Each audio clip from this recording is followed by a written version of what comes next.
wanted to thank everybody for coming today. So formally welcome. I think I know almost everybody in the room, but I'm Sarah Kachuba. I'm the Director of Study Abroad here at W&J. And I love my job because I get to help students study all over the world to reach their professional and personal and educational goals. And really it's a job where I get to help students reach their hopes and dreams for their international adventure. So right now, obviously travel is impacted, but we are hoping and planning for a brighter future. And I am thrilled today to welcome an alum of the college, Ms. Breanna Gleason, class of 2015. Bree is going to share how global opportunities, particularly study abroad, shaped her as a person and contributed to future success. You're going to have the chance to ask her questions. She's going to speak first, and then we're going to open the floor for discussion. So we hope to make this an interactive session and a useful dialogue for you. Today's session is the second one in a series of events like this one, and I'm encouraging you to attend the rest of the series as we're able to announce dates. I'd also like to point out at this point that the session is being recorded, and I'm now going to introduce Bree before I turn the floor over to her. So Bree Gleason graduated from W&J in 2015 with a BA in International Studies and a concentration in Irish Studies. In her time at W&J, she was a recipient of the Vira I. Hines Program for Women in Global Leadership, providing her with the opportunity to study abroad at Trinity College in Dublin. Her passion for studying abroad continued into her final year at W&J as she returned to University College Dublin. After graduating, she worked as a graduate assistant at Bluffton University, where she pursued a master's in organizational management and leadership. She completed her final semester of graduate school in the spring of 2018, while back at W&J, where she served as the assistant softball coach. Shortly after receiving her master's degree, she started her career as a global project manager at Development Dimensions International with the global operations team. Since starting at DDI, Breanna's main areas of focus have been supporting her clients with planning and implementing large-scale, complex projects across multiple regions and countries, including the UK, Japan, Turkey, Chile, New Zealand, Indonesia, and South Africa. She currently acts as a liaison between DDI global offices to ensure global consistency and delivering global projects. So welcome, Bree. We're so glad to have you. Thank you, Sarah. So without further ado, I'm going to invite you to share your presentation. Sure. Okay. So while she's getting set up, I think I should point out that Bree is welcome to you asking questions during her time talking. So please feel free to do so, to have this be interactive. It's not a bother. You can go ahead and ask her questions at any time. Yep. Yeah, and just to add on to that a little bit, Sarah, if you wouldn't mind, if someone raises their hand, if you could just call attention to that, because I tend to, going between screens, it's easy to lose track of that. Absolutely. I'll be on the lookout. Awesome. Thank you. Well, thank you for the introduction. I'm super excited to have the opportunity to speak with you all tonight. I still frequent the W&J campus. Unfortunately, the pandemic has cut into that a little bit for me this year. I was there in the fall for softball. I still am one of the volunteer assistants now that I have a full-time job. And this year, unfortunately, I've decided not to come back for coaching just because of the testing schedule. It really conflicts with my current work schedule. So I couldn't pull it off this year, and I'm super disappointed, but I do have plans on coming back next year. So hopefully I'll have the chance to bump into some of you on campus. This evening, I would like to talk about the importance of cultivating networks before, during, and after studying abroad. And so, as I was putting together this presentation, I started to think about what are some key points that stood out to me, not only during my experience, but really long after. And so a few areas that I'll touch on this evening starts with what inspired me to study abroad, what my experiences, both experiences were like studying in Dublin, Ireland, 3 skill tips that I acquired from my experiences, and then the power of networking. And so when I think back to the beginning for me, and where my inspiration to study abroad started from, I'm lucky enough to say that part of that inspiration has to do with a person sitting in this virtual room this evening, which is Miss Sarah Kachuba. I had the privilege of working as a student assistant in the Office of Study Abroad. And that was completely new for a girl who has never left the United States before, who knew nothing about studying abroad, the possibility of studying abroad. Um, I was going to W&J to study, to play softball. Those were my goals at the time. And so my experience working with Sarah opened my eyes to a whole new world. And that really tied nicely with my first year seminar. So just by a show of hands, is the first year seminar still a thing?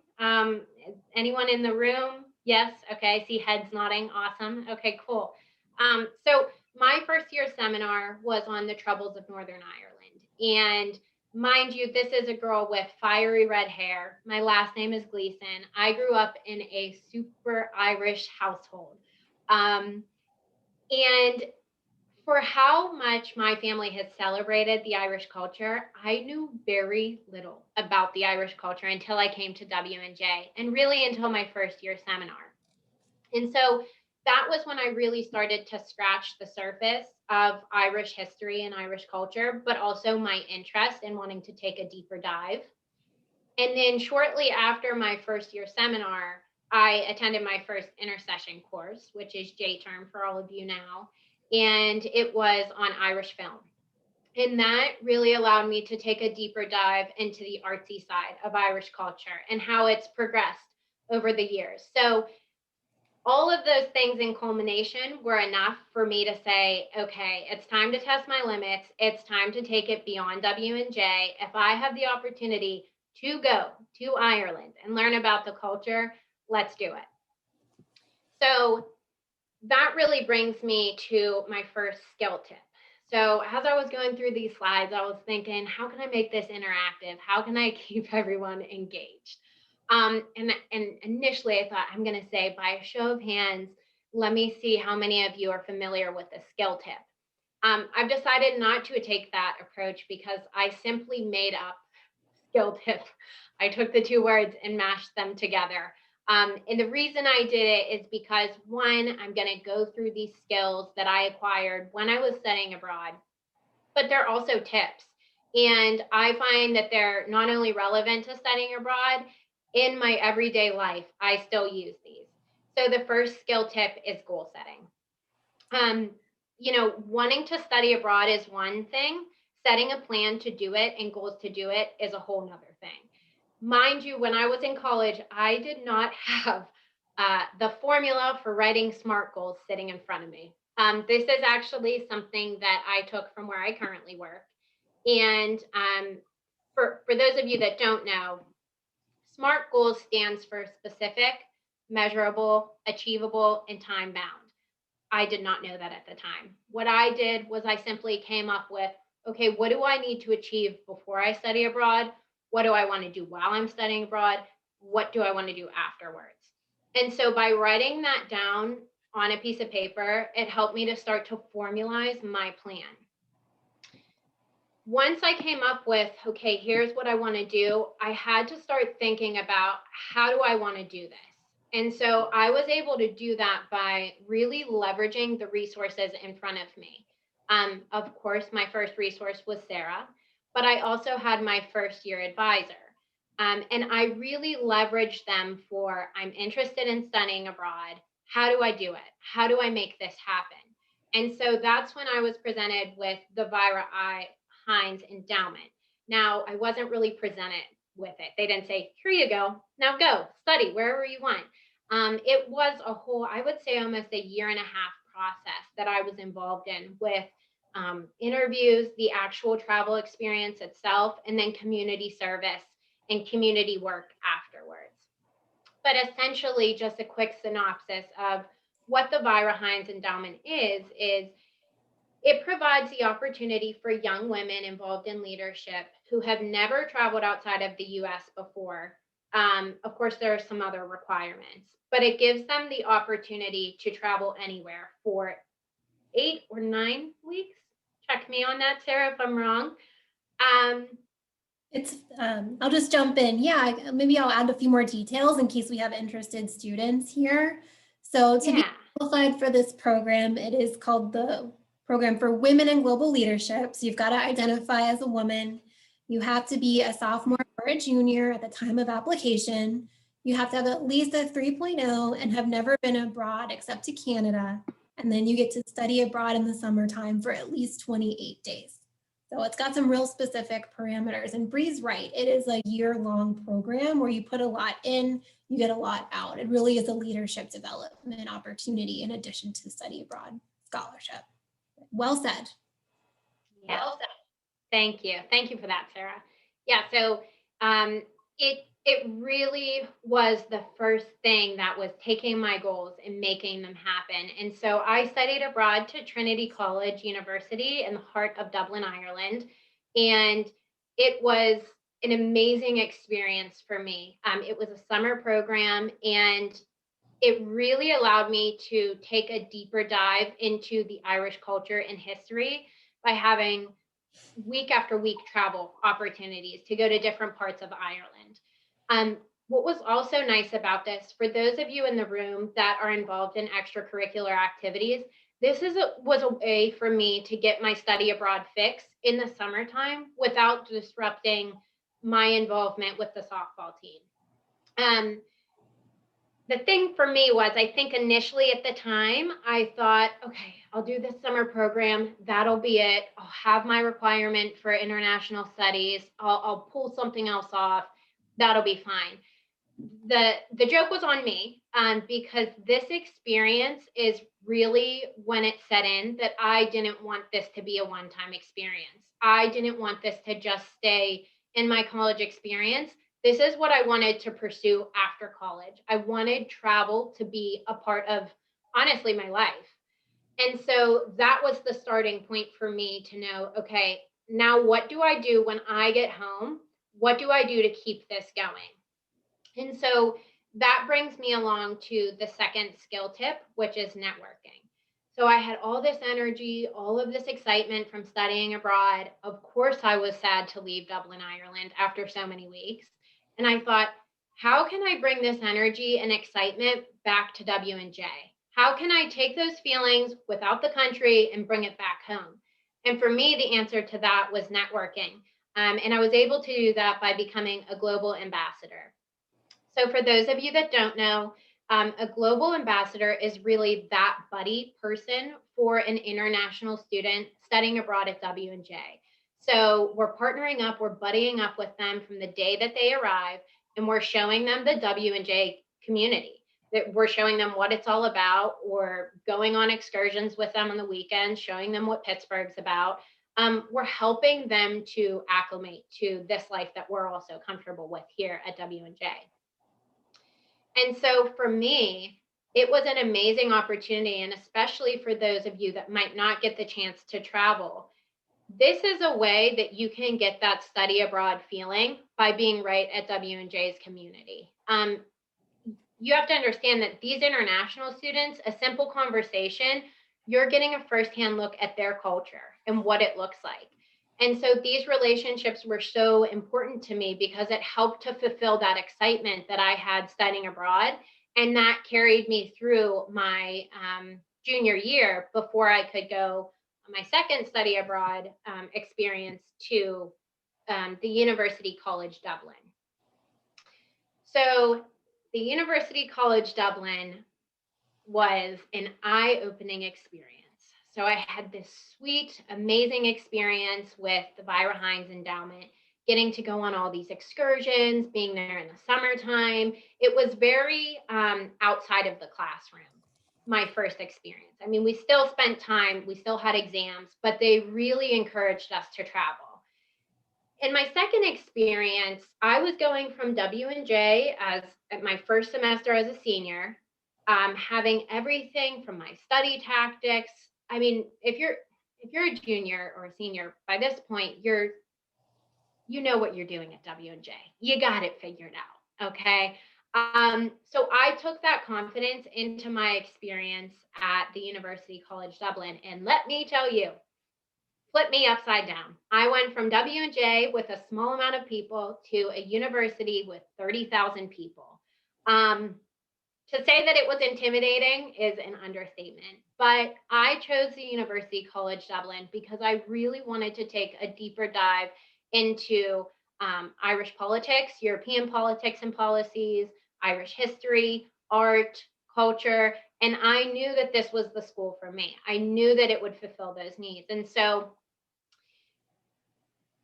earlier I had said that I realized very early on in my freshman year that I wanted to test my limits. And this was testing my limits to the fullest. And I think at times it didn't feel like that. It was very intimidating, but I grew so much from testing my limits.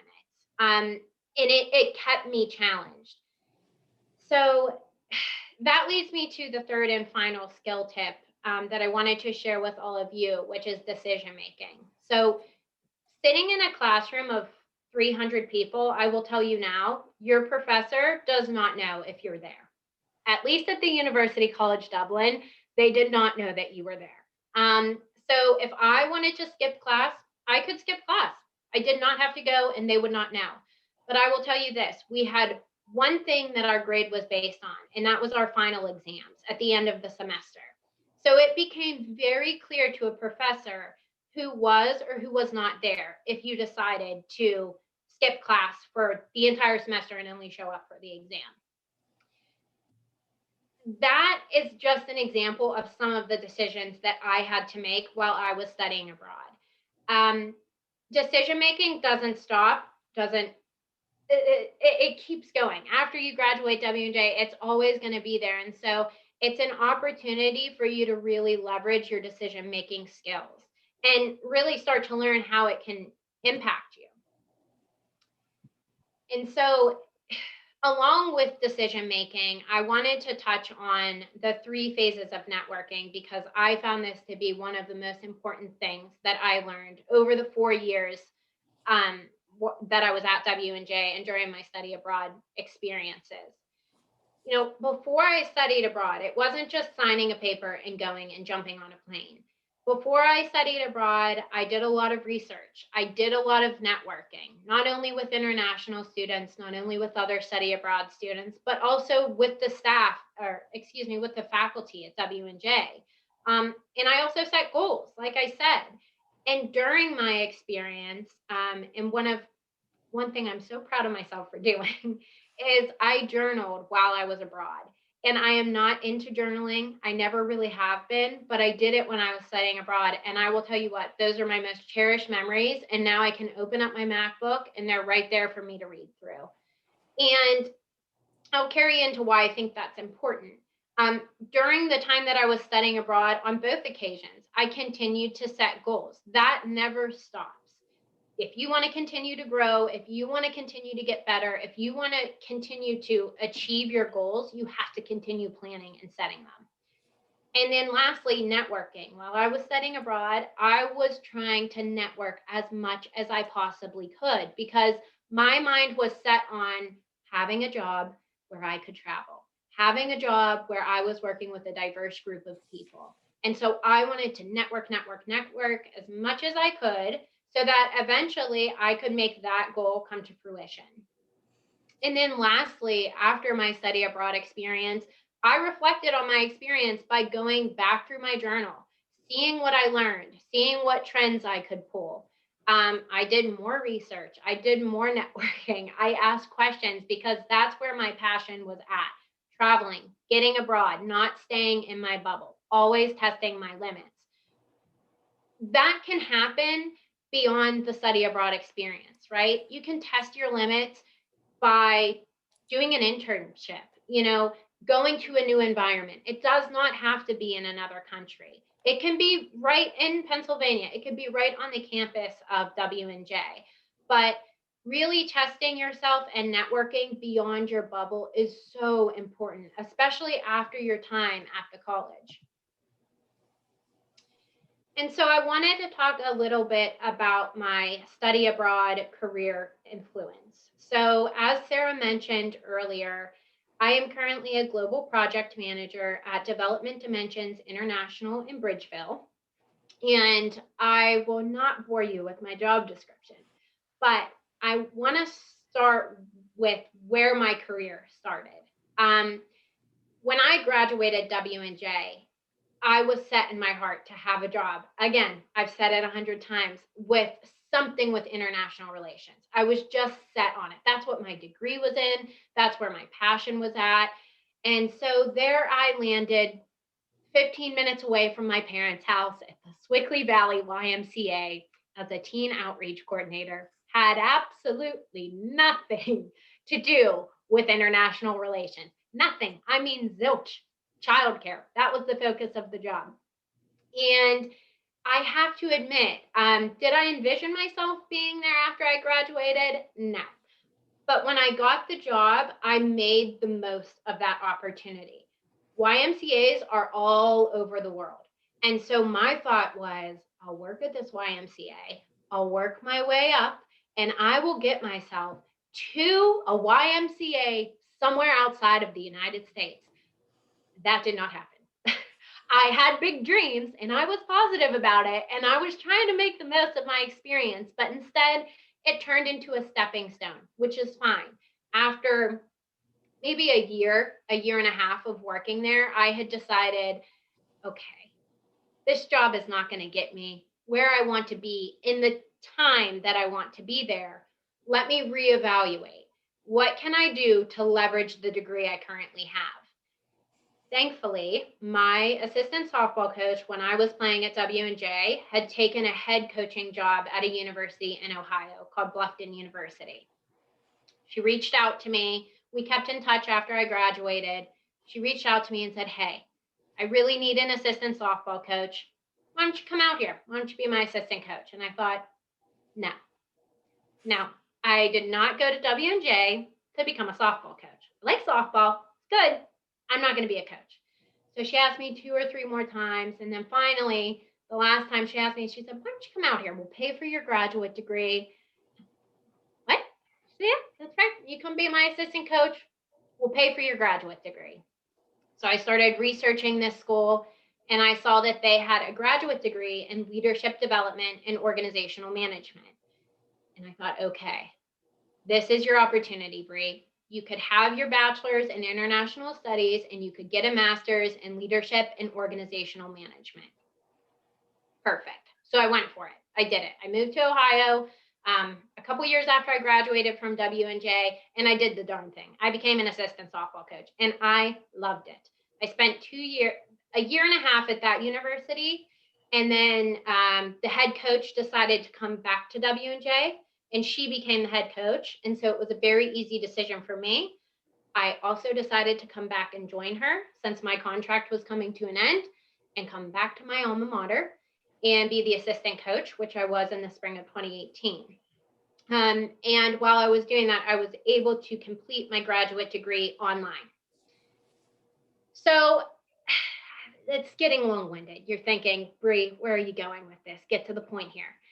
The point of it is, while I was working as an assistant coach at W&J, we had a recruit on campus, and she was visiting, and we were talking about the school, talking about what we do for our girls. And we had started to talk about a leadership book that we ask the girls on the team to read, and we discuss it on a monthly basis.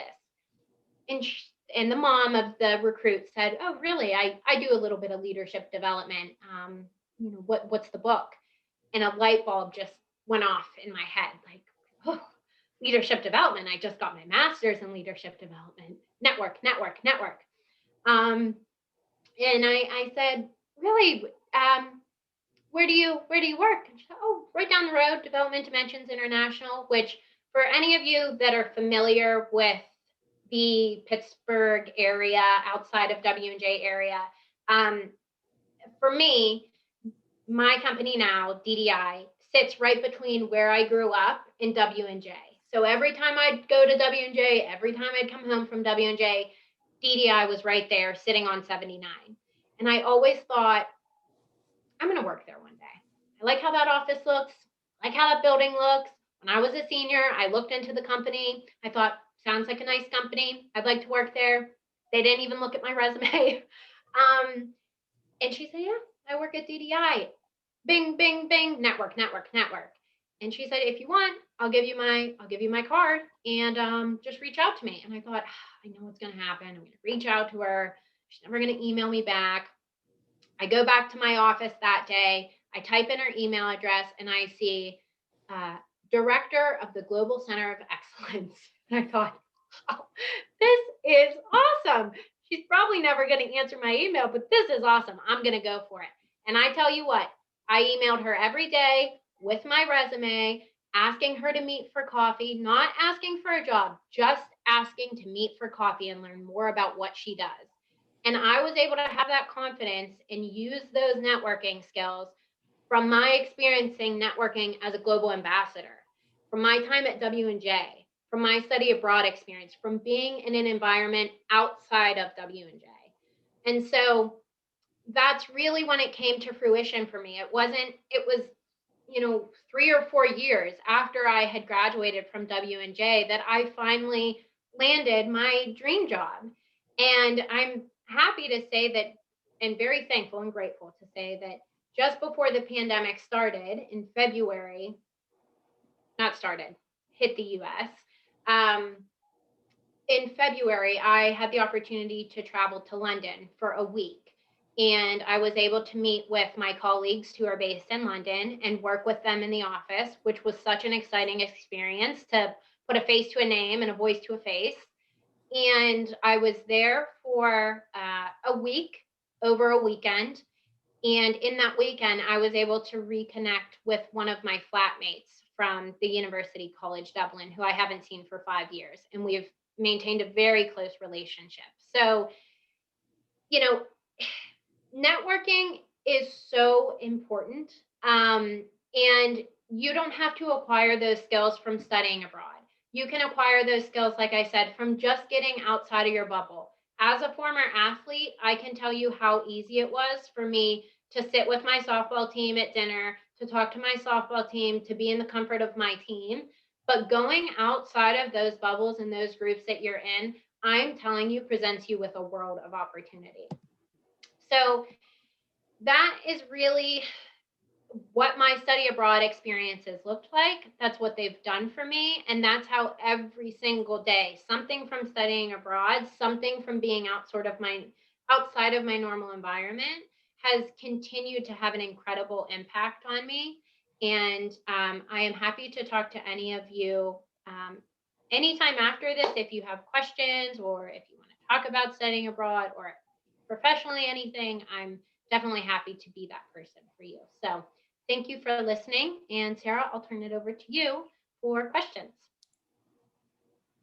Thank you, Bree. That was wonderful. Would you mind putting your email in the chat? So if anybody wants to take advantage of reaching out to you, that would be super. Yep, sure thing. All right. So we asked you to attend the session and made it available to anybody across campus because we do believe in the power of international education opportunities, and this is something that W&J does offer to students, and we have a wealth of study abroad programs available to you. So Bree gave me way too much credit, but in the Office of International Programs, one of our goals is to be one of the most welcoming spaces or international or virtual spaces on campus. And so we want everybody to feel free to come in and talk about opportunities that exist for you at the college. And I would be delighted to talk with any of you about having access to these kinds of opportunities. But I'd like to open the floor for questions to Bree. I actually have a question just about your experience in Ireland. I know my roommate studied in Ireland, and then I just want to know, is there any part of their culture that you have brought back with you, like something that they do in Ireland that you maybe still do here? I have to be wise about my response that I still do here. You know, I would have to really think about it. One thing that I did before I studied abroad for a very long time, and I always get a good giggle. My friends make fun of me for this, but actually for 18 years, I was a competitive Irish dancer, which I should have mentioned in the beginning of my skit. And so when I was there, I was like, oh, I'm going to show my skills, which probably was not impressive to them. And sometimes I'll still jig around the house, but I didn't really pick that up there. That's a really good question. I'll have to think about that. But yeah, I would say one thing that really grabbed my attention was Irish music because I was so used to Irish music from dancing, which doesn't have lyrics. And I got really into a band there. So I would say the music has probably carried through to me still to this day. I love listening to Irish pub music, folk music. That gets me pumped up.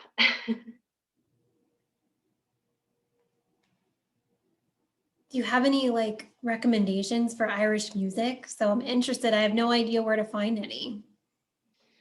Well, I really, I'm trying to think how to say this, but whenever after I did all my studying and all my homework, and planned ahead, if I would go to the pub and there was a band there and they had CDs, and that's where I got my music from. And they are not on Facebook, they are not on any social media, but they're called the Buggy Boys, Buggybboys, and they are my most favorite band. I swear next time I'm back in Ireland, I know the pub to go to see them, and I am going. But yeah, I remember after a show, I had gone up to them and I was like, I love your music. And they said, really, we really attract an older crowd. You're probably the only person your age who's ever complimented us. And I was like, okay, that says something about me, I guess. But yeah, the Buggy Boys are my favorite. Great. What other questions you all have for Bree?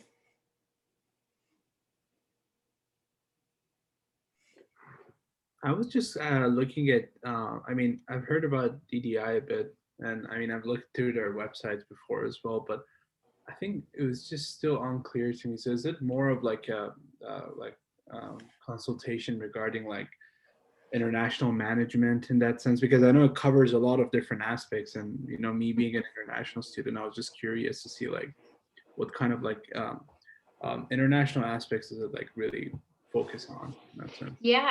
Yeah, that's an awesome question. So what my company does is we do HR consulting. So for those of you who have had a job before and you've had a manager, we prepare managers to be the best managers that they can be. How can they grow? How can they develop their people and not only help those people achieve their goals, but also bring more money into their company? So we create and design content to essentially make better leaders. Another part of our business, so we do a training portion of our business, which is what I just spoke to. And then what we also do is selection. So let's say that you and Sarah were going for the same job. We want the best of the best. How can we do that, right? I mean, if we're just interviewing, having a standard interview, I could have some personal biases and I might favor Sarah over you.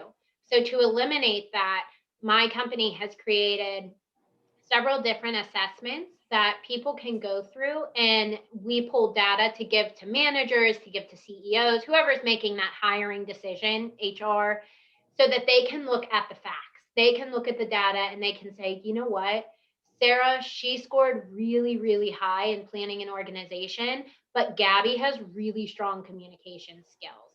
So really my company focuses on training, development, and selection at all leader levels. So from the front line all the way up to the C-suite.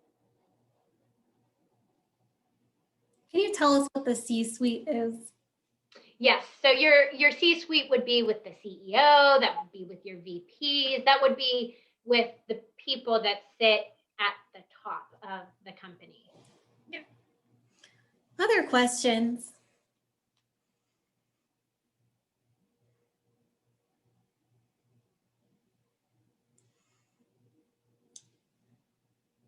So Bree, a lot of the students in this audience are enrolled in a course about food.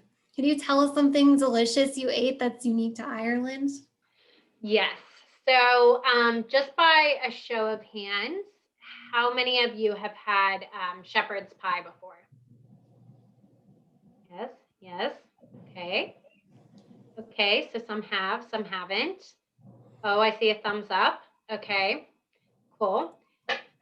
Yeah, so shepherd's pie, staple of my diet growing up, but the real deal, and my mom, if she heard this, she would be upset about it. Shepherd's pie in Ireland is the stuff.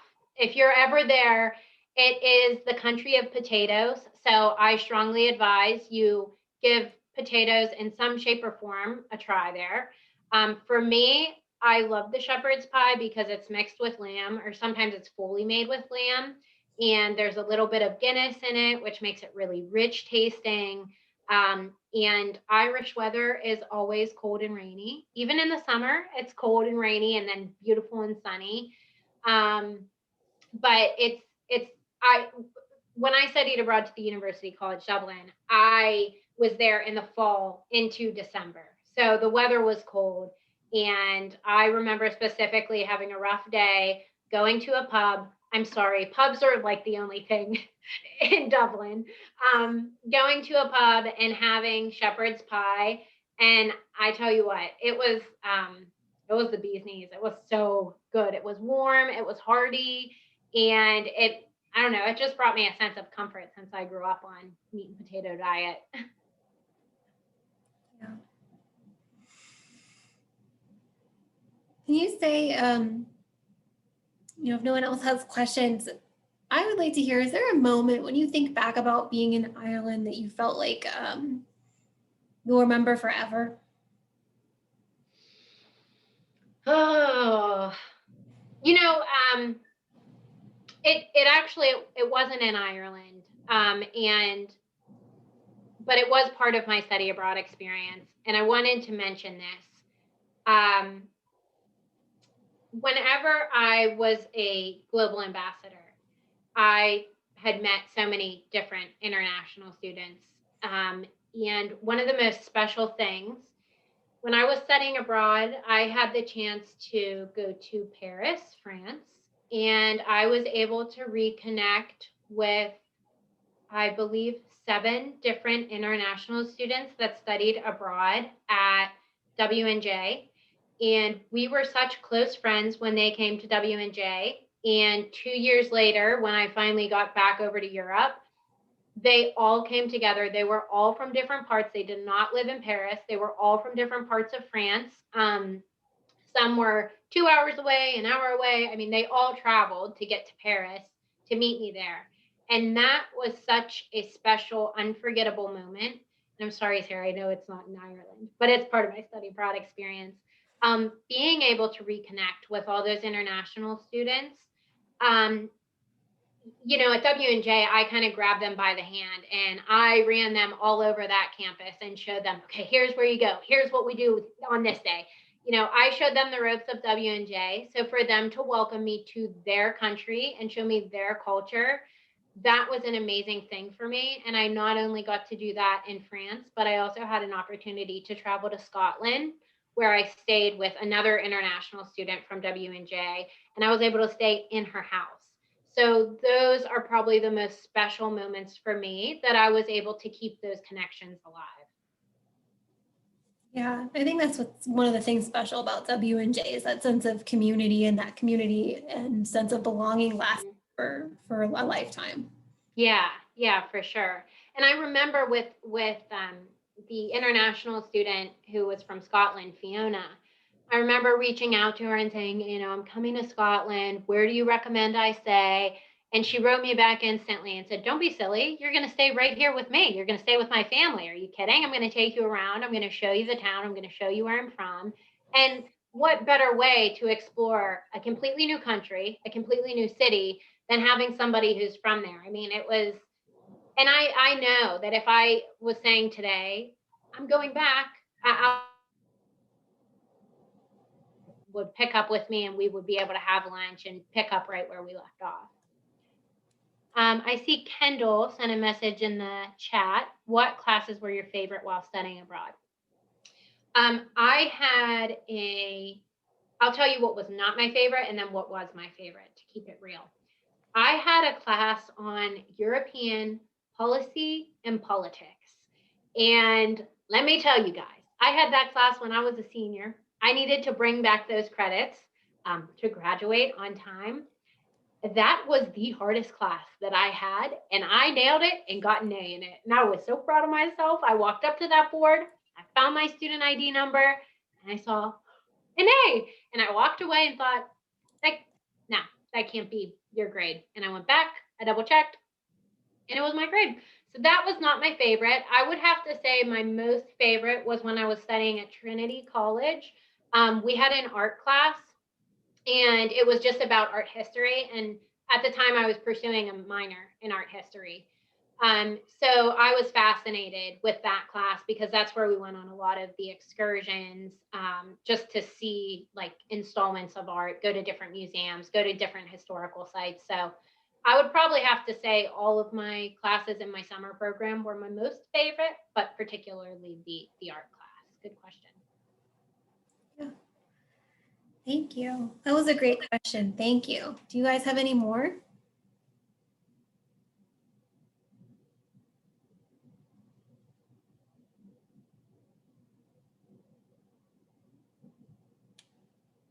So if not, I will conclude by thanking Bree for being here and for sharing all of these wonderful takeaways from her study abroad experience, how it shaped her as a person, how it opened doors in the future, and how it's enabled her to make connections around the world and keep connections back at W&J.